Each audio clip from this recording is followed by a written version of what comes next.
ইসলামই একমাত্র ধর্ম, ইসলামই আল্লাহর পছন্দ। অনাগত কিয়ামত পর্যন্ত পৃথিবীতে ইসলামই একমাত্র আল্লাহর মনোনীত। অতএব এতটা নিশ্চিত ধর্ম আল্লাহ তাআলা আমাদেরকে দিলেন এবং এটাই একমাত্র গ্রহণযোগ্য বললেন। সেই ধর্ম, সেই ধর্মের বিধান, আল্লাহর কোরআন, রাসূলুল্লাহ সাল্লাল্লাহু আলাইহি সাল্লামের সুন্নাহ, হাদিস প্রতিনিয়ত প্রত্যাখ্যান করা, আমাদের জীবন থেকে সরিয়ে দেওয়া। তা আমি মুসলমানই রইলাম কেমনে? আমার পরিচয় মুসলিম হলো কিভাবে বলেন? কোন যুক্তিতে? 365 দিন এক বছরে যে কোনো দিন ফজরের নামাজ পড়ে নাই, তার মুসলমান পরিচয় বাকি থাকলো কিভাবে? 30 বছর ধরে যে সুদ খায় লাগাতার সবসময় এক নিয়মে, তার মুসলমান পরিচয় বাকি থাকলো কিভাবে বলেন?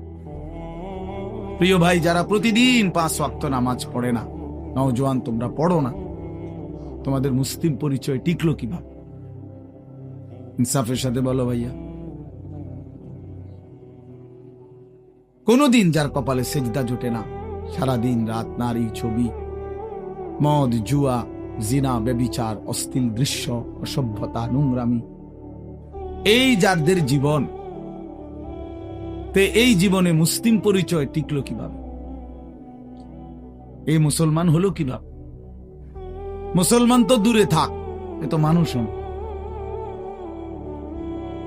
বুট বাদামও খাইও না ভাই, এটাও অভদ্রতা। শতভাগ মনোযোগী হইলে ভালো আল্লাহর কথার প্রতি। একবারে বুট বাদাম খাওয়া উচিত। কেন উচিত? যেই কোনো প্রাইমারি স্কুলে কেউ যদি দেখে ক্লাস 1-এর বাচ্চাও পড়ার সময় টিচার যখন ক্লাস করে তখন সে বুট বাদাম খায় না, তাহলে এই সাধারণ বাংলা, অঙ্ক, ইংরেজির হাট্টিমাটিম পড়া বা সামান্যটুকু পড়ার জন্য যদি বাচ্চা এতটা অ্যাটেনশন হয়, তো আল্লাহর কোরআন শুনবার জন্য এর চাইতে কতটা বেশি মনোযোগী হওয়া উচিত? আমি আল্লাহর কথা শুনতেছি আর বুট খাইতেছি, এটা তো আমাশা না, এটা তো অবহেলা বুঝায়, অবজ্ঞা বুঝায়, গাফলতি বুঝায়, খামখেয়ালি বুঝায়। ভাইয়া, এটা শেখা উচিত, সব সময়ের জন্য এটা মনে রাখা উচিত। এই বুট বাদাম চটপটির দোকান মাহফিলের সাথে বাধ্যতামূলক বানায় নিছে। এটা দেখতে দেখতে এই রসম চালু হয়ে গেছে। এখন সব জায়গার মাহফিলে এই দোকানদারদেরকে ডিঙ্গাইয়া, ঠেইল্লা, ধাক্কাইয়া, মানে কষ্ট কইরা তারপরে প্যান্ডেলে আসতে হয়, ওয়াজে আসতে হয়। মাঝ পথে অনেক ছেলে আটকায়া যায়, হয়তো রওনাই দিছিল মাহফিলে, বাবা মাও জানে, বাড়ির থেকে বলে আসছে মারে, মা ওয়াজে যাইতেছে, কিন্তু বেচারা এই চটপটি এবং বুট বাদামের দোকানে আটকায় গেছে। অফো, সামান্য 10 টাকার বুট, 30 টাকার এক প্লেট চটপটি তারে আল্লাহর কথা থেকে বঞ্চিত করে দিছে, তারে আখিরাতের সন্ধান থেকে বঞ্চিত করে দিছে। কি পরিমাণ ব্যর্থ মানুষ, কি পরিমাণ কাপুরুষ, অপদার্থ এটা। 20 টাকার কাছে হারিয়ে গেছে, 50 টাকার কাছে হারিয়ে গেছে, আল্লাহকে প্রত্যাখ্যান করে দিছে, নামাজকে পরিত্যাগ করে দিছে। বুট বাদামওয়ালার কপালেও কোনোদিন সেজদা জোটে না, কাস্টমারের কপালেও সেজদা জোটে। চটপটিওয়ালার কপালেও নামাজের সেজদা জোটে না। আহা, বেচারার জিন্দিগিটাই চটপটি। হ্যাঁ, পৃথিবীতে আসছেই চটপটি বেচতে। পৃথিবীতে কবরে যেদিন যাবে সেদিন চটপটি নিয়েই কবরে যাবে। ওইখানে ফেরেশতাদেরকে যদি ওনারা যদি কিনে বেচা কিনা হয়, হয়তো পারে। আফসুস, মানে সব প্রশ্নের উত্তরে বলবে চটপটি। মান রব্বুক, চটপটি। ওমা দীনুকা, চটপটি। ওমান হাদাল্লাযী বুইসা ফীকুম, বুট পেঁয়াজি। হ্যাঁ, বুট বাদাম। তো নাহলে সে কি বলবে? তো জানেই না, তার তো জিন্দিগি এটা, তার তো জীবনটাই অটো, তার জীবনটাই তো সিএনজি, তার জীবনটাই তো চা দোকান, তার জীবনটাই তো দুনিয়ার একটা সংসার। এই বউ বাচ্চা, স্ত্রী সন্তানের ঘর বাড়ি, দালান, বিল্ডিং, খাট পালং ফার্নিচার আসবাবপত্র বাজার সদাই এগুলোর ব্যবস্থা করা, রাত দিনের এটাই জীবন, এটাই ফিকির। মা হিয়া ইল্লা হায়াতুনা দুনিয়া নামুতু ওয়া নাহইয়া।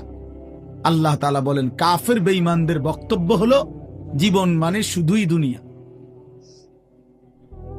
খাবো পড়বো বাঁচবো মরবো এরই নাম ঠিক, খালাস, আর কিছু নাই। আর আল্লাহ বলেন ওয়া ইন্নাদ দারাল আখিরাতা লাহিয়াল হায়াওয়ান।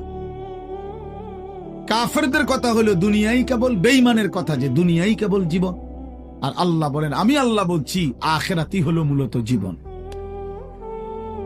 ওয়া ইন্নাদ দারাল আখিরাতা লাহিয়াল হায়াওয়ান, নিশ্চয়ই আখিরাত হচ্ছে জীবন। লাউ কানু ইয়ালামুন, আল্লাহ বলেন আমার বান্দারা যদি বুঝতো কত না ভালো হতো। হায় বান্দা যদি বুঝতো যে আখিরাতই জীবন কত না ভালো হতো। অথচ সে শুধু দুনিয়া বুঝলো। ইয়ালামুনা যাহিরাম মিনাল হায়াতিদ দুনিয়া ওয়া হুম আনিল আখিরাতি হুম গাফিলুন। আল্লাহ বলেন লোকেরা কেবল দুনিয়ার বাহ্যিক দিকটাই বুঝলো, মাটির উপরটাই বুঝলো, আর আখিরাতের ব্যাপারে একদম গাফিল হয়ে রইল। দুনিয়ার সব জিজ্ঞেস করলে বলতে পারে, কিন্তু 4টা সূরা জিজ্ঞেস করলে বলতে পারে। দুনিয়া সব জিজ্ঞেস করলে বলতে পারে, আত্তাহিয়াতু দোয়ায়ে কুনুত শুদ্ধ করে পড়তে জানে না, বলতে চান। একটা লাইন আল্লাহর কোরআন দেখে দেখেও শুদ্ধ পড়তে পারে। আফসোস, ইন্নাল্লাযী লাইসা ফি জাওফিহি শাইউম মিনাল কোরআন কাল বাইতিল খারিব। যে একটা পৃষ্ঠা কোরআন শরীফ দেখে দেখেও শুদ্ধ পড়তে পারে না, এই নাফরমানের কলিজাটা কি, জিন্দেগিটা কি? নবীজি বলছেন যার কলিজার মধ্যে কোরআনুল কারীমের কিছু অংশ নাই, আল্লাহর কসম নবী বলেন কাল বাইতিল খারিব, ওই অন্তর, ওই মানুষের অন্তর হলো বিরান ঘরের মতো, বিরান বাড়ি, সারা বাড়ি, আলগা বাড়ি, যে বাড়ি মানুষ এখন ফেলে দিছে, এখন আর সেখানে থাকে না, এমনি আলগা ঘর কোনাকানি ভাঙ্গা টেঙ্গা গেছে, এখন নতুন ঘরে উঠে চলে আসছে, এটা আলগা ঘর পড়ে গেছে, পড়ে রইছে। এরকম বিরান ঘরে, যে ঘরে মানুষ থাকে না এখন আর, কুকুর থাকে, বিড়াল থাকে, সাপ থাকে, বিচ্ছু থাকে, কেঁচো থাকে, টিকটিকি থাকে, পিঁপড়া থাকে, ইত্যাদি ইত্যাদি।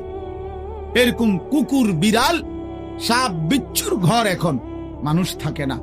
আল্লাহর কসম, চাচাদেরকেও বলি, বাবাদেরকেও বলি, বয়স্কদেরকেও বলি, যারা আল্লাহর কোরআন পড়তে পারেন না, চাচা মিয়া, জ্যাডা মিয়া, আমনে ঘরেও বলি, ছেলেরা তোমাদেরকেও বলি, আল্লাহর রাসূল বলেন ওই মানুষটার দিলে মানুষ বসবাস করে না, জানোয়ার বসবাস করে, কুকুর বিড়াল সাপ বিচ্ছু বসবাস করে ওই দিলের মধ্যে, ওই দিলে মানুষ বসবাস করে। কাল বাইতিল খারিব, ওটা খারবান, খারবান। সৌদি আরব যারা কেউ যদি কেউ থাইকা থাকেন মধ্যপ্রাচ্যে, আরব দেশে ছিলেন, তারা তো এটা বুঝবেন যে খারবান, আল্লাহ খারবান মানে এটা নষ্ট, বাদ, খারবান বাতিল। আর কি এটা?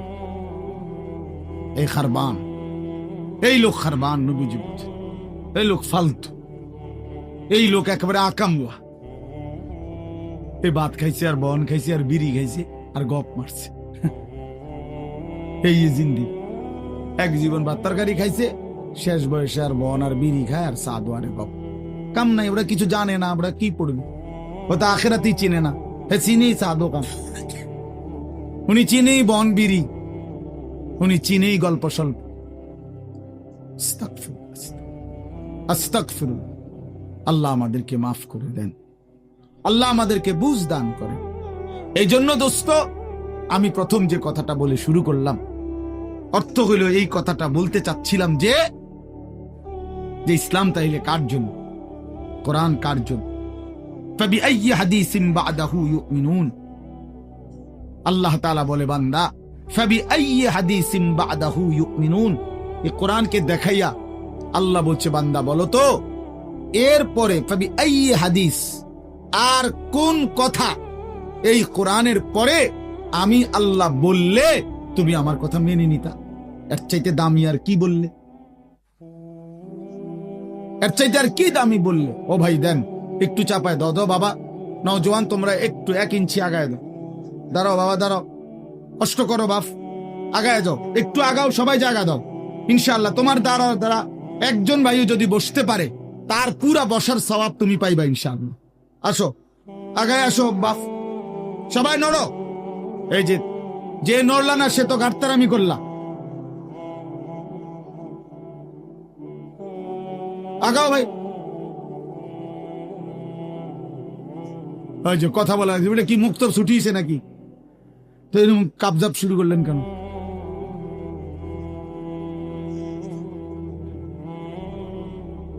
এই চাচার জায়গাটাতে আরো 2 জন ঢুকো ভাই, নওজোয়ান। ওই যে লাল সোয়েটার ভাই, আপনি এন্দি আসেন।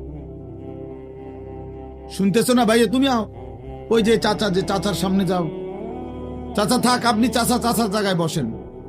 ওরা বসুক। মাশাআল্লাহ। তো এজন্য বললাম, কোরআনুল কারীম তাহলে আমাদের জন্য বড় মায়া করে, বড় মহব্বত করে আল্লাহ বলছে, বান্দা তোমাদের জন্যই আমি কোরআন নাজিল করেছি, তোমাদের জন্যই নাজিল করেছি। তো এই কথাটাই বললাম। ছেলেরা, বাবারা সবাই ভাইবেন। আল্লাহ জিজ্ঞেস করছে, বান্দা ফাবি আইয়ি হাদিসিন বাদাহু ইউমিনুন, এরপরে আর কোন কথা, আইয়ি হাদিস, কোন কথা, বাদাহু, এই কোরআনের পরে আমি বললে তুমি কোন কথা বললে ঈমান আনতা, বলো বান্দা। কোরআনের চাইতে দামি আর কি বলতাম? জিব্রাইলের চাইতে দামি আর কাকে দিয়ে পাঠাইতাম?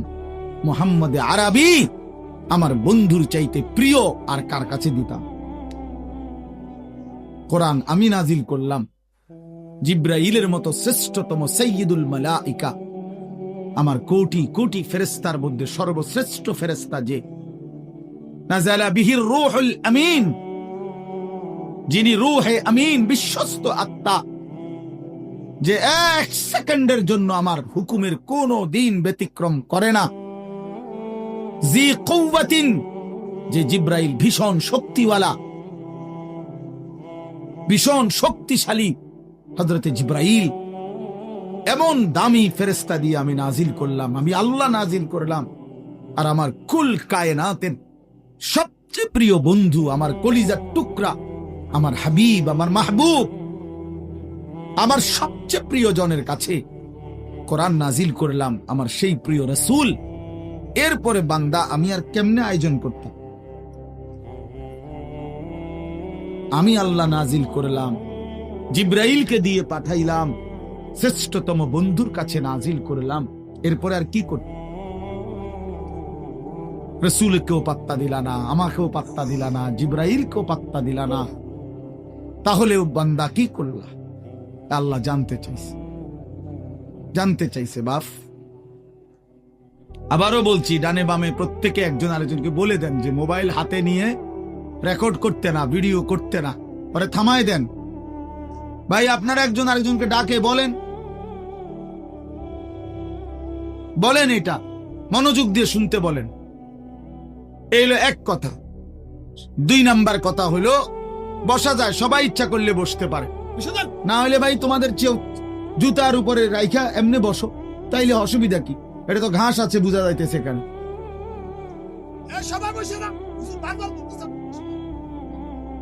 বলো ভাই, বসো বসো বসো বাবা।